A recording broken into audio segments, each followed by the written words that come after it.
Ja, se v vzdržljivostnem športu se mogoče nimaš tega, ne vem, kakšnega navala adrenalina, pač teh stvari ni, a ne, okej, tekma je drugo, ampak tako, tekma je zelo en majhen procent tega, kar ti delaš. Ti moraš uživati v treningu, a ne, in trening je pač to, so neke dolge ure, v bistvu ponavljaš eno in isto stvar, se ne spreminja toliko dosti in tudi to, da polk narediš en trening, da imaš občutek zadovoljstva, pa ne samo zato, da pač imaš neko kljukico tam. Saj ni tako, da bi zdaj užival vsak trening, a ne, včasih ti pač res ne da, pa včasih zmatran, ampak pač narediš to, a ne, in pač se na koncu vedno boljše počutiš.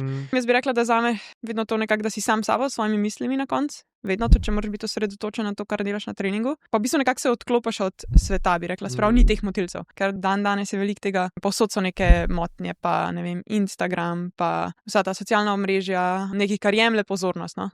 In tam pač si pa res ti, kolo ali pa tek, pač si fokusiran na to. Ne moreš biti fokusiran še na nekaj drugega zraven. In lahko delaš sam eno stvar. To mi je res všeč, pač čas drugače teče.